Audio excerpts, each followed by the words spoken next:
Hello everybody, this is my 40-second review of films to come out in 2025, and today we are talking about Captain America Brave New World. This was directed by Julius Onah, director of The Cloverfield Paradox, one of the worst movies, period.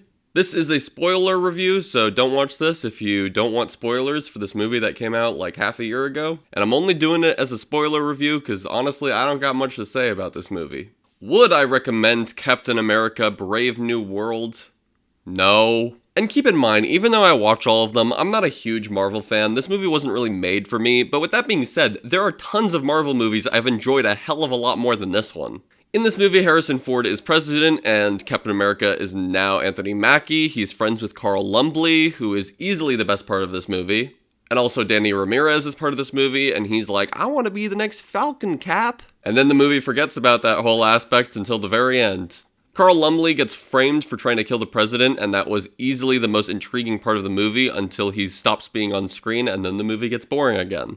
Anthony Mackie fights Giancarlo Esposito, who for some reason is playing basically the same character he did in Electric State. I have no idea why he is being typecasted as villain henchman, but I don't see him complaining, so I won't on his behalf. Then we find out Harrison Ford is secretly being given drugs to make him into a Hulk, and then he becomes a big red Hulk and does a big fight in Washington, D.C. for like 3 minutes, and then he goes to jail and the movie ends. I was really annoyed with the marketing around this movie because it's all surrounding the fact that Harrison Ford becomes a red Hulk. I saw statues of this red Hulk in movie theaters around the film's release, and yet the scene goes on for a maximum of like 5 minutes, but I don't even think it's that. I think it's more like 3 minutes.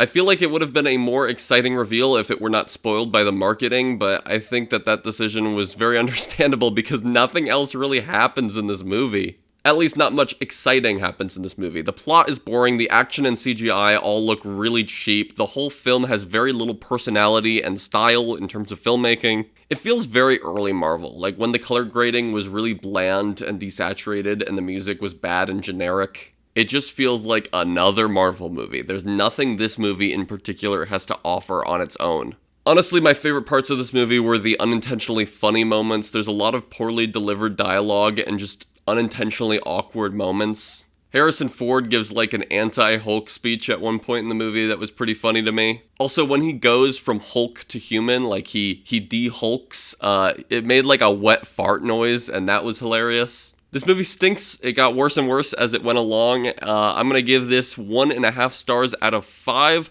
Tomorrow I will make a review for Weapons, so stay subscribed to see that. In the description, I will put a link to the Letterboxd list ranking all of the movies I've seen of 2025 so far.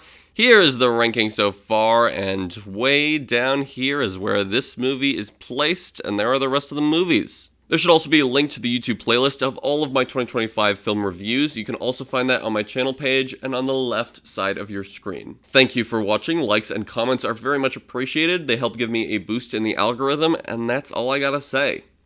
See ya.